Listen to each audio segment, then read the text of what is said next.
Hay historias familiares que están pero tan ligadas a la historia de un lugar que acaban siendo casi la misma cosa. Bueno, pues ese es justo el caso de los Al-Constantini. La historia de esta familia judía a lo largo de 400 años es, en muchísimos aspectos, la crónica del propio reino de Aragón. Es que su historia es un relato alucinante de ascenso, de poder, de muchísima intriga y al final de una caída dramática. Así que la pregunta es inevitable. ¿Cómo consiguieron llegar tan alto? ¿Y qué pasó para que lo perdieran todo? Pues bien, vamos a adentrarnos en su crónica. Vamos a seguir el rastro de una estirpe que fue protagonista en algunos de los momentos más decisivos de la historia de Aragón. Y nuestro relato arranca en el siglo XII.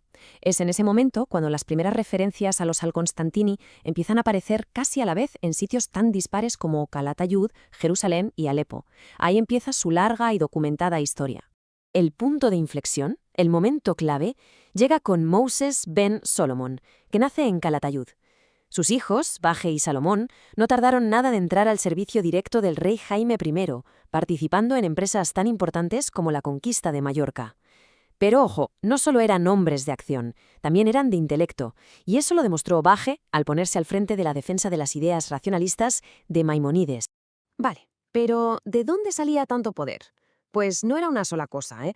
Era una combinación muy particular de privilegios, de cargos y de habilidades que los hacían únicos. Vamos a verlo pieza por pieza. Lo primero de todo, su estatus. Eran judíos francos, y esto, que puede sonar un poco raro, era algo enorme. Significaba que estaban, por así decirlo, por encima de la estructura de la comunidad judía. No pagaban sus impuestos y tenían línea directa con el rey. Eran una élite dentro de la élite, una de las 5 únicas familias con este privilegio en todo el reino. Casi nada. Y lo segundo, el cargo que ocuparon muchísimos de ellos, al-Fakim. La palabra viene del árabe y significa sabio, y la verdad es que la descripción no podía ser más acertada, porque aunque sobre el papel solían ser el médico real, en la práctica su poder iba muchísimo más allá. Y es que aquí vemos la increíble variedad de sus tareas. Un al-Fakim no era solo un médico, era a la vez el secretario del rey, su traductor de árabe, un diplomático en negociaciones clave, el asesor financiero de la corona e incluso el administrador de tierras e impuestos. Eran, vamos, la navaja suiza de la corte medieval aragonesa. Claro, su poder no se basaba solo en títulos o en privilegios, se basaba en un conocimiento real que se transmitía de padres a hijos. Eran médicos muy reputados, sí, pero también pensadores valientes y financieros de lo más astutos. Un ejemplo clarísimo de su liderazgo intelectual lo tenemos en 1232, durante la que se lió con las obras del filósofo Maimónides. Ahí los Al-Constantini se posicionaron sin dudarlo. Mientras los más tradicionalistas veían la filosofía como una amenaza a la fe, ellos la defendieron como una herramienta para entenderla mejor. Se convirtieron así en los líderes de la facción racionalista en Aragón. Por supuesto, tanto poder, tanta visibilidad al final pasa factura.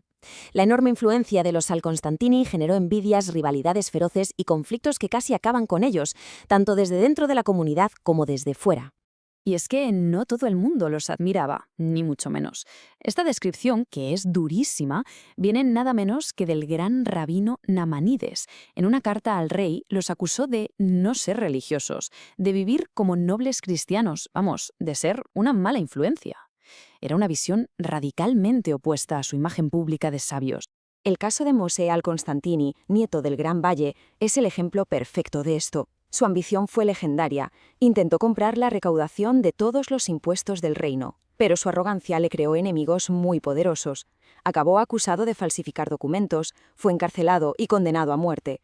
Y aunque al final salvó la vida pagando una multa astronómica, su caída fue tan espectacular como su ascenso.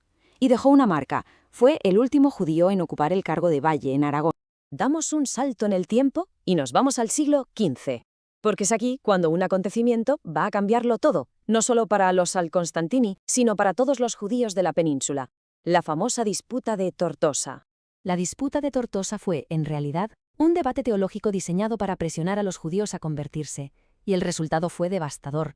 Provocó una oleada de conversiones, algunas sinceras, otras por puro miedo.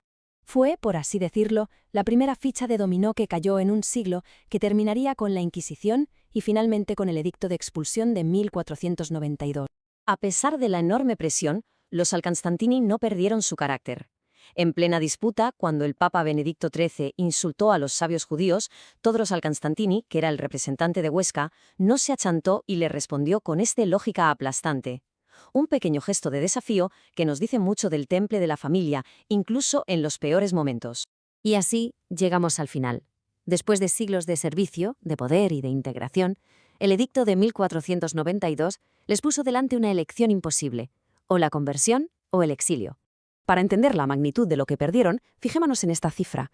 Solo los bienes que liquidó un miembro de la familia Mosè Al-Constantini de Calatayud representaban casi el 40% de la riqueza de toda la comunidad judía de la ciudad. Su poder económico se mantuvo intacto, literalmente, hasta el último segundo. Ante esa disyuntiva final, la rama principal de los Al-Constantini de Calatayud tomó una decisión. No se convirtieron. Lo vendieron todo, se dividieron en dos grupos y partieron hacia el exilio. Unos a Nápoles y otros a Navarra, poniendo punto y final a más de 400 años de historia en la tierra que ellos mismos habían ayudado a construir. Su historia nos deja con una pregunta bastante profunda. Cuando una familia tan increíblemente influyente es obligada a irse, borrando su presencia de un lugar, ¿qué sobrevive de su legado? ¿El recuerdo? ¿Los documentos en un archivo? ¿Los descendientes que andan dispersos por el mundo? Es una reflexión sobre lo frágil que puede ser el poder y a la vez lo persistente que es la identidad.